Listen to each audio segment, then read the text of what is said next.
has changed. America has changed.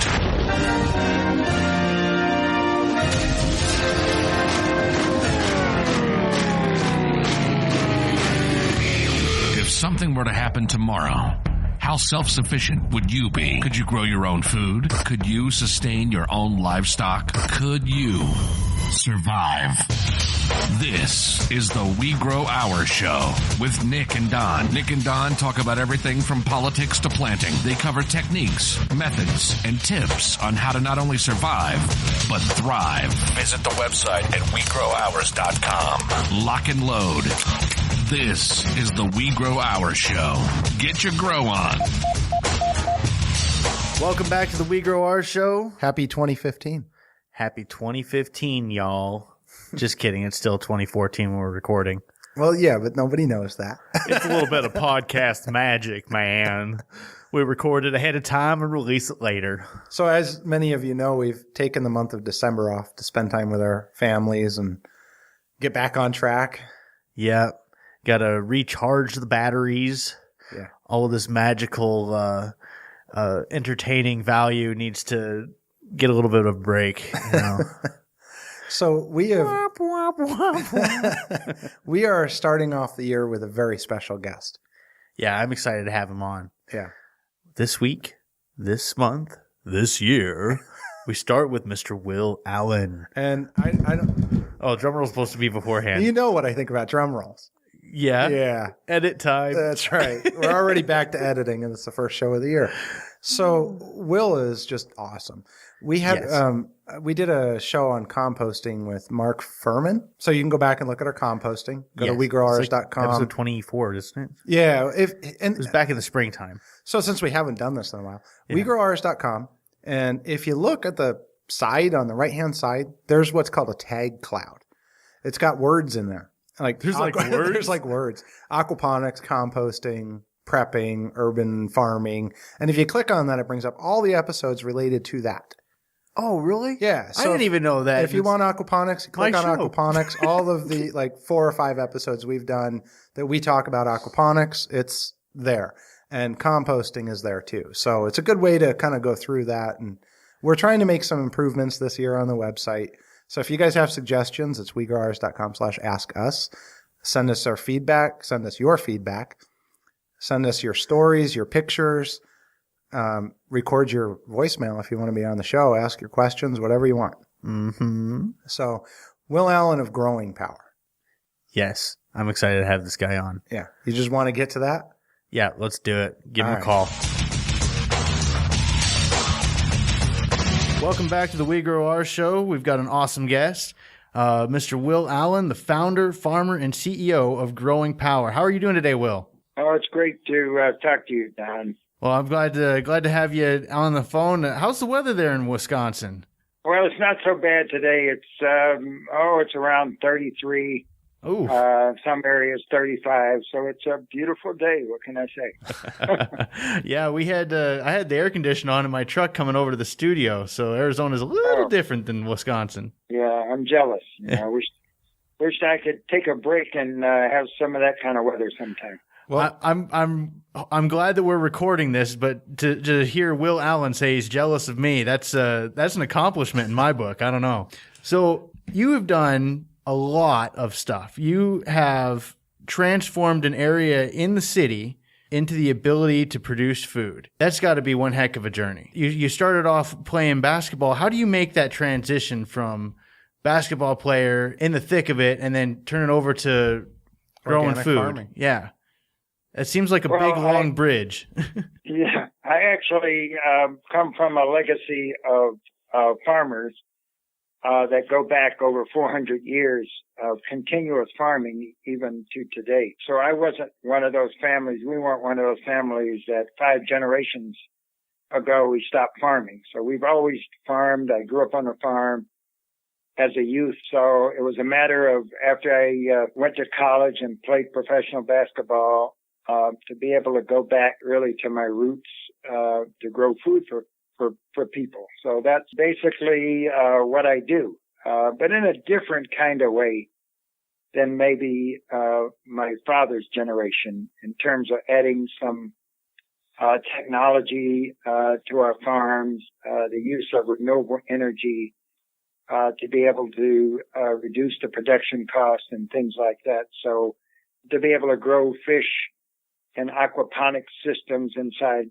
restored buildings and hoop houses and greenhouses. So so it's a little bit different. And to be able to grow not only in rural areas, but also inside cities using land that once had houses on it, using a lot of vacant lots and industrial land growing on top of asphalt and concrete and rooftops to be able to feed people, to be able to grow soil, to compost, to be able to do that act, because this whole thing about nutrition in our food is all about the soil. So to be able to grow soil has been a key to the success that we've had. And of course, we're just at the infancy stages of being able to transform areas back into production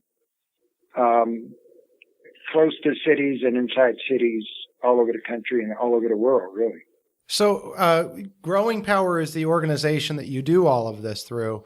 Can you tell me a little bit about the mission statement of Growing Power? Because I think it's phenomenal. Well, basically, Growing Power supports community food systems locally, regionally, nationally, and internationally. So we do a lot of training, trying to grow farmers because we don't have enough farmers, being able to build infrastructure locally, regionally, nationally, internationally, so we can grow good food for people, because only about 3 to 4% of our food that's out there that's available that we can access is good food. I mean, there's food, but not all of it's good food. So our real mission is to be able to take our food system and change our food system. Our food system can be a job creator all over the country and all over the world. It always has been. Our food system is the largest employer of people worldwide. But the way that we've changed over the last few generations of how we grow food, how we've industrialized our food system has hurt all of us. And the fact that we're growing food that we don't know very much about in terms of its effects on our bodies. Yeah, well, I think you and I have something in common there with the farming background. And one of the things that I've spoke with my dad about is soil depletion. 50 years ago, there was much more in the soil, but with this industrialized push towards producing tons and tons of food off of a small acre and using petroleum products to give it to quote unquote renew the soil has really hurt the nutritional value of our food. So they're able to produce more volume, but it doesn't have all the same goodies in it. Absolutely. Yeah. And that's something that we're all about. Last year we collected 40 million pounds of food waste, nitrogen waste, and carbon waste to grow thousands of yards of compost to be able to grow the good food that we grow. Without our composting operation, we wouldn't be able to do this. So again, it's all about the soil when it comes to our good food. So we actually had a guest on a while ago, one of our other episodes, talking about just that composting, who had gone to your training. And, it's phenomenal what you're doing, but you're actually taking this composting operation and you're not only revitalizing soil. I mean, you're doing it in the cities in small lots, and then you're combining all of this other technology, like you mentioned, aquaponics. What other technologies are you combining, and how have you made the system fit together? Well, when it comes to aquaponics, of course, there's a symbiotic relationship between the fish and the plants. The plants remediate the waste that the fish give off, and that's what keeps the fish alive. It also grows the plants. But I'm a soil person, so we have a soil-based aquaponic system. A lot of aquaponic systems are not soil-based. In other words, they grow plants directly in the water. Where in our systems, we put compost in pots, and we grow the food in the soil. But we get this wicking mechanism that happens where the water, fish water, wicks up into the root system of the plant. So you get the best of both worlds. Ah, I love that. You get all the micronutrients that you get and all the microorganisms and all that in the soil, but you also get that nitrogen that the fish give off, because there's a transformation that takes place when fish give off their waste. It transfers from ammonia to nitrate to nitrite, and we have to get that out of the water, and the plants actually do that work for us. So you get two products in the same system, and this has become a very popular way to grow plants. And at the end point of a year later, you get this tremendous amount of protein from the fish that are in the water. And everybody's happy. We've got full bellies, the water's clean, and the plants are eaten, and the fish are happy with their clean water. Well, everybody's happy except for the fish that we're eating. They tend to not be so happy right there at the end, but but they are delicious. Yeah, the important part of this whole thing is about, we want to grow clean food. We want to grow fish that don't have the mercury that many of our fish have in lakes and streams and the ocean, because every city I go to, because the two things that my father really stressed when I was growing up, and he taught us how to grow food and how to fish. So as I go around the country, I always ask when I see a river, and most cities are either near a lake or a river or the Great Lakes or the ocean or something, and I always ask about the water conditions. And almost every city, if not all, always tell me you can only eat X amount of fish from this water because of the pollutants that are in the water. So in these aquaponic systems, you can grow a clean fish without mercury and other contaminants. We get it tested at the University of Wisconsin-Madison. We send out tissue samples of our fish, and we've never had any problems with contaminants in our fish. So, and these are natural systems that we've created, so they're a little bit different than many of the aquaponics and aquaculture systems. Our systems mimic a clean river or stream. Oh, wow.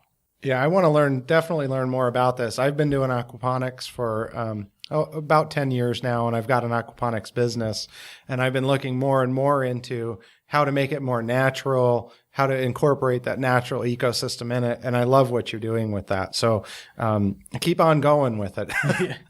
Yeah, because you need our permission to continue, of course. So one of the things I've noticed about you and I've heard is that you're very community driven.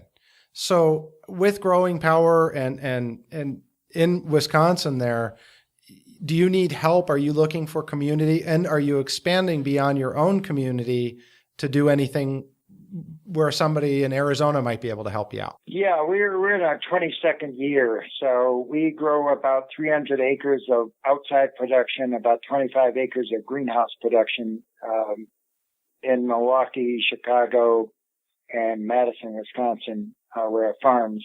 But we also have 15 regional training centers around the U.S.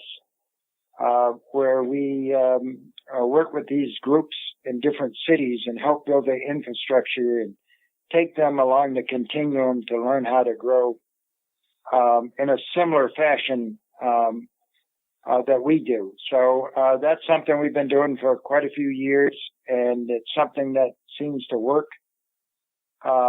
We've trained over 1,000 people to go into aquaponics and aquaculture, working with the School of Freshwater Science at UW-Milwaukee, who are the foremost people, I think, in the country in growing finfish and understanding aquaculture. So we're partnered with them to be able to do these trainings, because we do trainings from January through June over the last 10 years, and hands-on trainings so people can learn how to build systems, how to operate these systems, to be able to grow for themselves on their own backyard or garage or basement, fish or plants, or in the backyards and side yards, using compost, or on a more upscale version on vacant lots with new soil. Because again, we don't do any digging down. We always bring in compost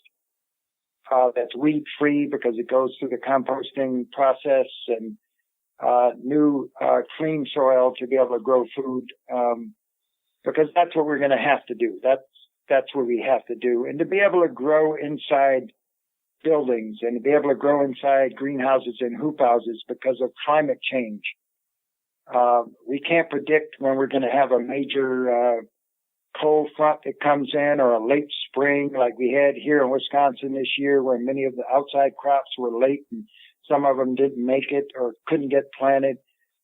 So we have to be aware of all of these conditions and embrace all of these conditions, and try to figure out ways to be able to grow more food than we've ever grown before, because again, we don't have that much good food. So as we look down into the future, in 40 years, supposedly we're going to have 3.1 billion more people to feed.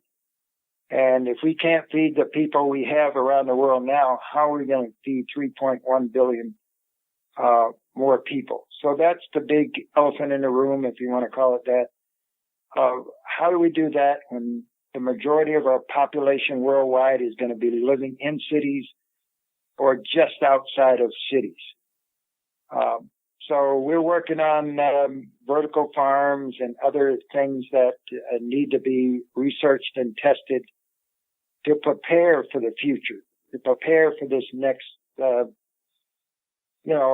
10, 20, 30, 40 years down the line. Well, that's definitely a problem we're going to be facing. One of the solutions, I'll put my own little plug in here. I raise rabbits. And right now we've got 70% of our tillable soil is going to produce food for our food. And cattle consume 9 to 10 pounds of feed for every 1 pound of beef they produce. You give me 9 to 10 pounds of feed, I can do 6 pounds of rabbit off of that. So rabbit is a much more efficient animal for, feeding people. But then again, I do like my T-bone steak. So that's a hard, I'm a cattleman from Southwest Wisconsin by birth, but then I moved into a suburb, and so now I'm raising rabbits because they wouldn't let me have Angus and Holsteins in my backyard. Now, Nick talks about the efficiency of rabbits, and one of the things that him and I have been able to do together is work on systems and integration of small livestock, meaning rabbits and quail, along with aquaponics and organic farming that you can do in the homeowners association area to increase the amount of food that you're growing for yourselves. One of the keys that we found is the black soldier fly. Have you had any experience with the black soldier fly where you are? Yeah, I have 2 hoop houses where I grow black soldier fly larvae for use with our chickens and our fish. I think it's going to be a feed that we'll have to have in the future. There's not really a good natural feed for fish right now. Most of the feed for fish is the use of other fish. Right. Yeah. That's fish meal or soy based. There's not a natural feed, but this black soldier fly larva has great promise. There are a number of folks around the country that are researching, doing research. There's a guy in Ohio. There are several people down south in Florida and other places there using the black soldier fly larva as a fish food, but also a way of breaking down waste. eat tremendous amount of waste. Yeah, And they're they gluttonous break it little down. pigs. Yeah, they can break it down into casting that's similar to a worm casting that can be used for fertilization as well. So I love that you've integrated all of this. Again, that's kind of what we try to teach people how to do on a small scale. Where do you see the future of the organic food industry moving, and is it sustainable in the future? Well, I mean, realistically, everybody comes up to me and says to me, when are you going to help get rid of the industrial food system? Well, we're not going to get rid of the industrial food system. I mean, anytime soon. We need about 50 million people growing food in their backyards and side yards and community gardens and farms and so forth to make a dent in the industrial food system, because we've kind of bought into that, eating a lot of processed foods and so forth. But I think the future looks like this. I think the future looks like a mesh between new technology and the old ways of farming, but it's going to be local or regional production. Because many of the areas of the country where we get our fresh fruits and vegetables are just unsustainable. When you go to California, and I was just there recently, they have a water problem amongst many other problems in terms of development and so forth. Farmland out there is very, very expensive, and most of that land will probably be development land because of the increased projected population growth. So we're going to have to go back to those days where states like Wisconsin and Iowa and Illinois, where 85% of the food was grown in those states. Today, far less than 15% of the food is grown for our consumption today. So we're going to have to go back to a local food system. That's the only way to end world hunger. We can't just ship food from the U.S. to Africa and Asia and other places, good food to feed people. That hasn't worked. We've tried that. It doesn't work. Right. Even the UN announced in 2010, the only way to end world hunger is to do it on a local level. So we're going to have to put more dollars into sustainable agriculture. USDA has to do that. We've got to change our farm bill. Our next farm bill has to address that issue to be able to grow food inside cities and vertical farms and cities where you don't have a large land mass. We're going to have to go vertically. I mean, that's a reality. So I think we need to vision ahead and bring in some of the brightest minds that are in college right now, because these kids in college right now want to get involved in the food system, and they will be the ones that I believe will change everything. But we have to pass on to them what we've learned so far, and that wasn't done for many generations. So now we have this opportunity that everybody is kind of hot to trot over, growing local food and eating healthy, and restaurants want locally grown, healthy food. We have this great opportunity, but we have to create more people that want to do it. Well, and I think we're lucky because Nick and I have been doing this for a little over a year now, and we just see more and more people every day that are waking up to the fact that we need to do this locally, and they're becoming more and more interested in how to grow food and teaching their young ones to grow food. So I personally have some high hopes for the future. Yeah, I'm very encouraged because I do, over the last 5 or 6 years, I've probably done hundreds of talks at universities and colleges and youth groups and around the country. And I'm very encouraged. But one of the things that we have to do is get more people actually doing the act of farming. There are a lot of people that like to talk about it and advocate for it, but we have to increase the production. So we gotta create more farms and scale up these farms inside cities and around cities, to be able to, because, the reality is, today most people still shop in a box grocery store, regardless of how many increased CSAs and market basket programs and community gardens and farmers markets. The majority of our population still is shopping in a box grocery store. Well, it's America's no longer afraid of death or public speaking. We're afraid of inconvenience. That's the number one, the subconscious fear. I see that. I tell people what I do, and in fact, I've gotten on a local radio show here a couple of times, and every time that I talk to them about alternative fuel and growing your own food, they say, "But think of the time you have to put into that." But the reality is, in my backyard, I was spending 20, 30 minutes a night and still producing 1,200 pounds of food a month out of rabbits.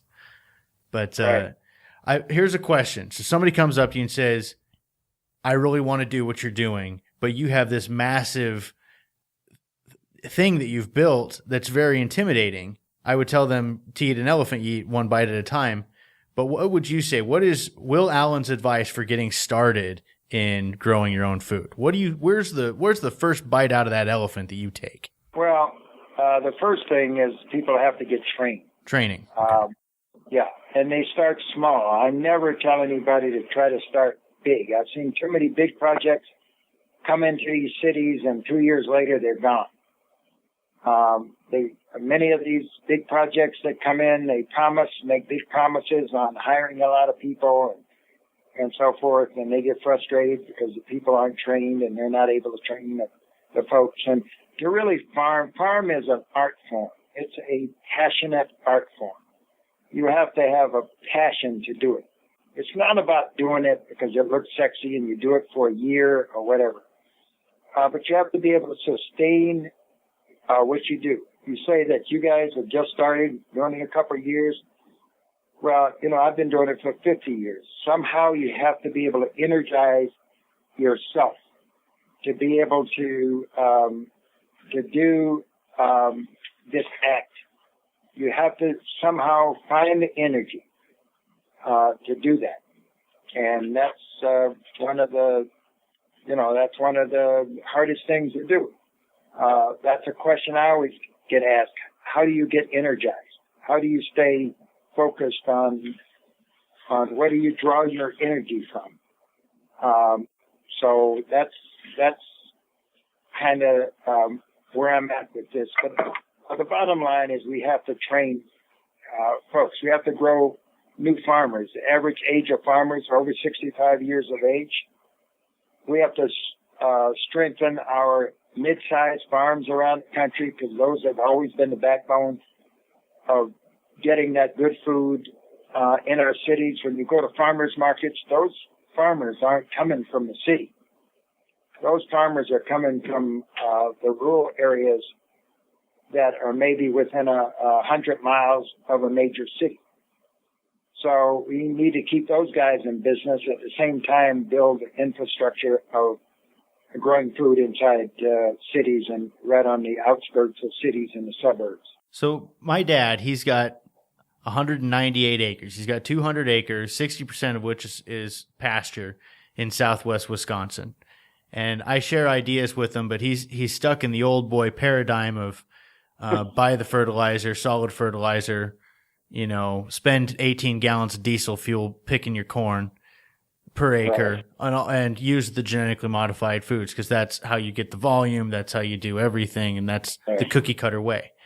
If I were to get 200 acre spread, 60% pasture, how would you, what bite out of that elephant would you take first? How would you start converting a conventional farm over to the right way of doing it? Well, first of all, you'd have to look at what kind of experience do you have. Just taking somebody with very little experience and sticking them on a 200-acre farm, that's not going to work. So if you have some experience like I do, I would want to have a very integrated farm system on that 200 acres. I would do many, many crops, different types of crops. I have some animals, grazing, of course, raise chickens, turkeys, rabbits if you like. But have a very diversified, be able to grow some fish, whether you dig a pond and do it in a pond or you do it inside a hoop house or a building on a farm or whatever. But I would move along a continuum if you don't have a lot of experience. You might want to partner with some folks that have more experience to help you on that 200 acres. But to just take 200 acres and say you're going to go to glory without a lot of experience is probably, you're better off going to Vegas. You won't win there either. So I think we have to be realistic about this whole farming piece, that this is going to take a long time to build a food system, to change our current situation that we've dug ourselves into. Remember, this happened 5 generations ago. Everybody's family was involved in agriculture 5 generations ago, just about. Right. So now we're in a situation where we're growing GMO type foods. We don't know the effects that Roundup is going to have on us because the industry hasn't done the proper testing protocols to see what kind of effects it's having on our body. We know that people are still getting cancers and getting sick, and obesity is an all-time high, and many of the products that come out of that system is either for animal feed or it's for processed foods. So to have a sustainable food system, we're going to have to go back, like I said earlier, to doing it using some of the old methods of growing food and some of the new methods. We have to be able to use renewable energy. We have to be able to grow our own soil to be able to do this. We have to reduce the transportation costs, because transporting food from California and Arizona and Texas and Florida is a very expensive proposition. So we have to reduce those production costs to be able to pass on those savings, because we know that our organic food is vastly overpriced. Yeah. It's an opportunity for folks. It doesn't cost $3 to grow a tomato. Right. You grow in your backyard, it don't cost a lot for seed. You can buy 30 seeds and grow more tomatoes than your family could possibly eat in a year. So, so we're going to have to train people how to do this. Even if people only grow a percentage of their food, that's a great start. Even if they only grow the salad mix in a pot on their balcony, that's contributing to, if they grow it in good soil, that's contributing to the health of their family or whatever. So, look at what happened with the Victory Gardens during the war. Yeah. There was a huge percentage of the food that was derived from people's backyards and front yards and side yards, and anywhere they could grow food. So I forget what the percentage, but it was over 50% of the food that we were consuming back in those days out of necessity. Absolutely. So is it possible to do? Of course, we've done it once before. But again, people have to want to do it. We're in a situation where people don't want to be inconvenienced. Yeah, there's this huge group of people, and it's growing, that want to grow their own food or access their own food from local farmers and so forth. But there's still this huge population of folks that are going to go to that box grocery store and buy whatever's cheap. Well, and whatever looks good. Yeah, once you start growing your own food, it really changes your whole paradigm on food. When I started growing and I was able to pick my first tomato and bite into it, it was a feeling of pride that you get. And I hope that just by starting in a container or starting on your balcony, that one little plant can give you that pride, and it makes you want to move forward and do this more and more. And that's what we're trying to pass on to people. Yeah, and it can be a transformative process. And we started putting in daycare gardens. We put in 50 last year, another 30 this year in Milwaukee. It was a great success because many of these kids live in high rises, public housing. They would never get the taste. And all we did is grew Roma tomatoes and cherry tomatoes. But having that taste of, like you said, for a child to have a taste of organic tomato grown in good soil is something that may set the tone for them to eat healthy the rest of their lives. Amen. That's So- a good plan. Yeah. Well, I've got one last very important question to ask you before we wrap up here. Where can I get an awesome sweatshirt of Fistful of Worms? That is the coolest picture. Okay. Yeah, you can order that. Just give our office a call. We're going to be putting all those. We've got probably 20 different types of T-shirts and sweatshirts. My daughter, who runs our Chicago operation, is also an artist. Oh, good. So she developed that image of the fish and the worms of that sweatshirt. We love that. So thank you so much, Mr. Allen. It has been an honor to have you on the We Grow Our show, and we really appreciate the time that you've devoted and spent with us. Yeah, it's great to talk to you all, and keep growing that food in your backyards and enjoy it, because it can be, like you said, a transformative lifestyle change for many people if they just try it. Absolutely. Thank you very much. Well, thank you, Will. We look forward to talking to you again. Yes, look forward to that. What will you do when your stored supplies run out? Are you prepared? Hostile Hair provides equipment and education you need to control your own infinite food supply. We have live food storage systems, rabbits, quail, and other urban livestock for any situation and strategy. Don't be limited by what's on the shelves. Get started with an infinite food source today. Get prepped, stay fed with Hostile Hair. Call 480-331-3761 or visit hostilehair.com.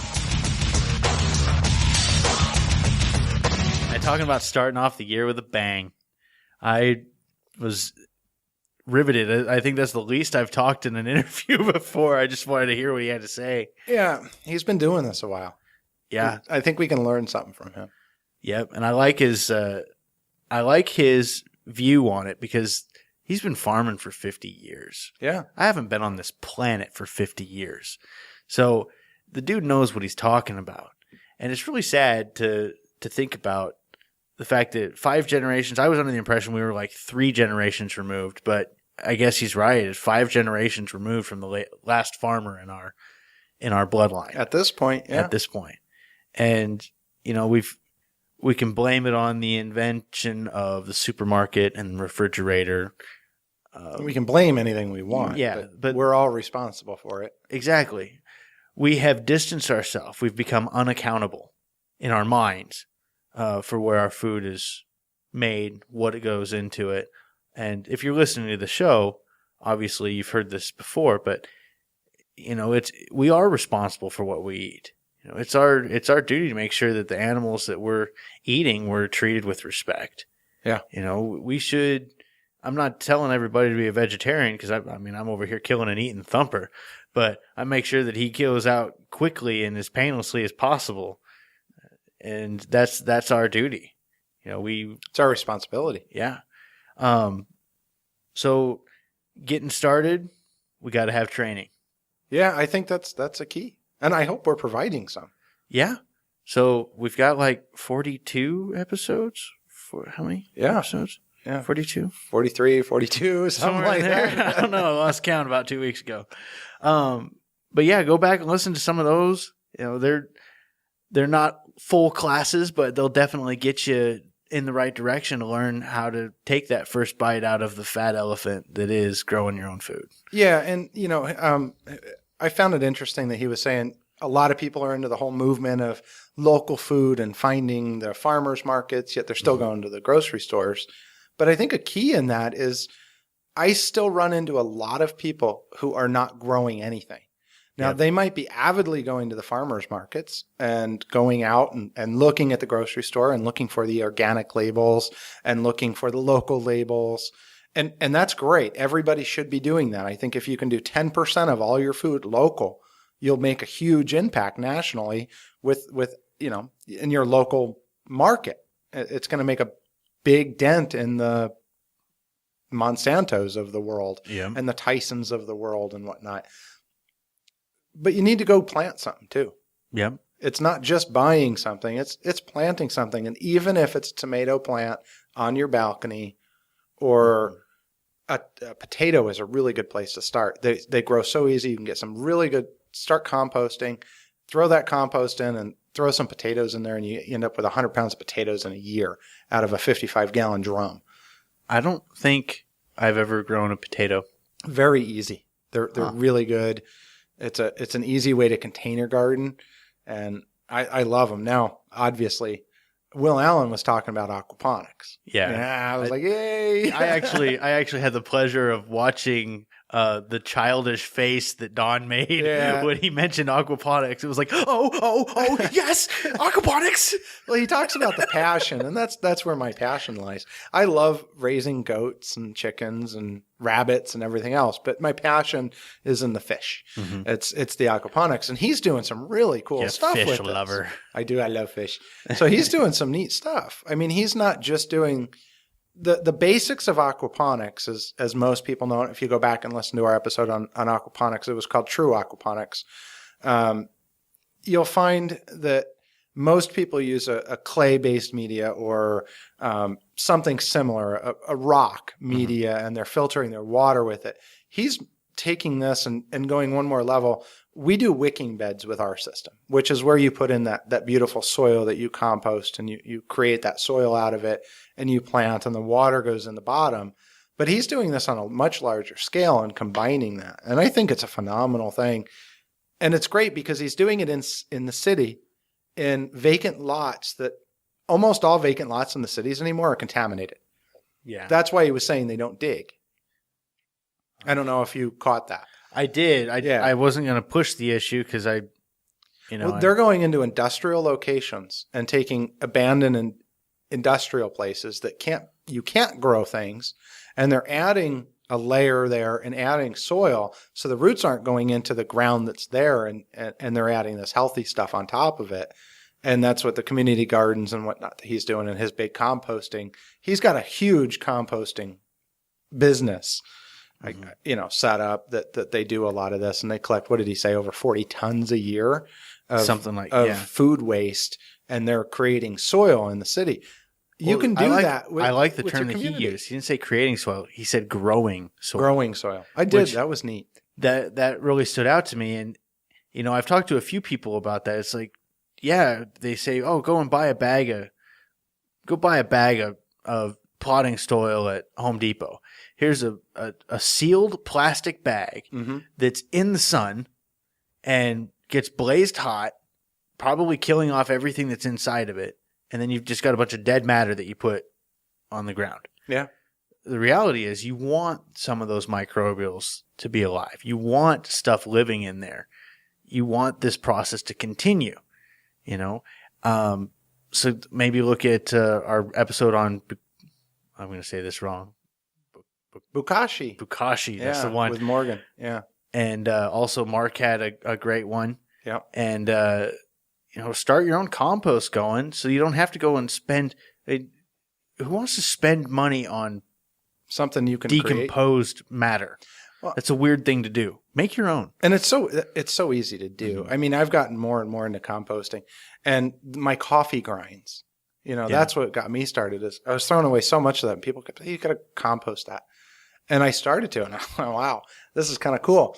And I've actually done in mason jars. I'll take, when we have vegetables at night and stuff, I take all that waste and I'll just throw it in, and I fill it up as I go. We drink a lot of coffee, so I throw the coffee in there, and then I take that out and put it in my compost pile. And it goes from that into a 5-gallon bucket, into another bucket that I keep, closed, and fill a little fish water in there and let it do its thing. It's kind of cool. So I don't even drink coffee. Yeah, I do. A lot of it. But I got tons and tons of rabbit poop, so And I add rabbit poop to mine too. There I you mean, go. that's the thing. And if you don't have rabbits, you probably can find someone who does. And show up with your shop bag and say, "Can I clean out your rabbit cages?" Exactly. And it, if you're in a city where nobody around you has rabbits, my guess is there's a restaurant that's throwing stuff away. Yeah. Go talk to them. Talk to a donut shop. Yeah, well, that's with alcohol. Oh yeah. You can really use donuts for alcohol. That's what I want to.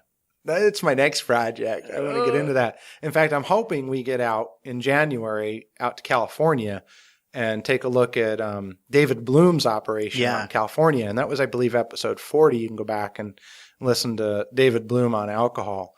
Now, he's not just doing small little at-home stills. We're talking million gallons a year. Yeah, kind of to start. We did we did one with the smaller at-home as well. And you can go back and, again, that tag cloud, click on alcohol, and that'll pull up. Awesome. So I didn't get to ask him. I was going to ask him the joint pain question. I forgot. But I think that for joint pain, sorry, I forget the guy that asked it, but I would go back to our essential oils episode. I believe that was addressed there. Yeah, that was kind of random. Sorry to just throw it in there. There's a lot of different foods that help with joint pain and arthritis and things like that. Let food be thy medicine and thy medicine be thy food. Isn't that the saying? Hippocrates. I forget who said it, but Hippocrates. Hippocrates. Did I pronounce it right? I think so. Oh, yay. Because I just want to say hypocrite when I see his name. But yeah, that's who said it. Yeah. But well, and he was talking about bringing nutritious food back. Yes. And we've depleted the nutrients out of the soil so bad that we need to bring it back, and this is a good way of doing it. So, well, I think that's it for this week. Do you have anything else, Don? No. Welcome back to the We Grow Ours show. You can find us at WeGrowOurs.com, on Facebook at We Grow Ours, actually on Twitter at We Grow Ours, on Facebook at Facebook.com/We Grow Ours, and pretty much everywhere else. Just Google We Grow Ours. That's right. We're on iTunes, Stitcher. Did we ever figure out what the name of that FM something, and I don't know what it is. But, if you have an Android or an iPhone, you can go subscribe to the show that way. And we'd love it if you automatically downloaded it. And don't forget to support the sponsors. You can go to the webpage at the bottom. You'll see Hostile Hair. You'll see My Lavender Life, or Pure Natural Simple, and EcoPod Garden. So I hope you can visit those websites and help support the podcast if you've enjoyed it. Even if you haven't, help support those sponsors and maybe learn something there as well. Nick, you've got an amazing website, since I put it together, with some really good videos on it about rabbits too. That's right. So a lot of how-tos and what to look for. So yeah, take a look. Cool. Thank you. Thank you all. Have a good one.